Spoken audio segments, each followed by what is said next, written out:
หลายทีนะวันนี้กะเจอกับพวกเฮาที่เคยวันนี้เฮาสิมาเฮ็ดอันข้าวผัดกินอยู่งานเงินหมูคู่เงินลูกไอ้บัวข้าวปูกับมีไข่มีข้าวหอมมาชิลอดแล้วก็หมูสามชั้นน้ำมันซอสน้อย ว้าว กระเทียม ตอนแรกต้องให้อะไรก่อน กระเทียมลง แล้วก็ เดี๋ยวมันหอมเอาหมูลงย่างมีซุป ว้าว สูตรกูนะสูตรกูอันนี้สูตรกูกูให้มากอันนี้มัน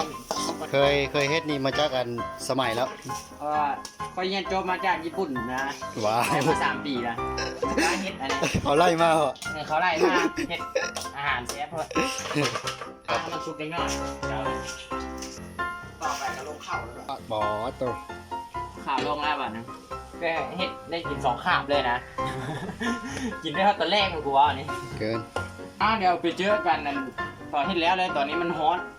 ไปปะ และขั้นตอนสุดท้ายก็คือ ช่วยหัวหอมนะ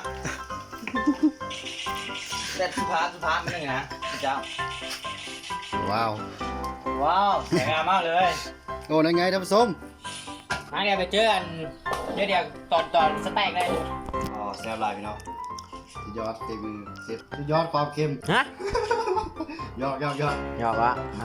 ตอนนี้แกให้ข้าพเจ้ากินข้าวก่อนหิวข้าวแล้วตอนนี้เดี๋ยวไปแก้แล้วจากนั้นไหมเจอเดี๋ยวกันไหมบาย That's caught in the crossfire.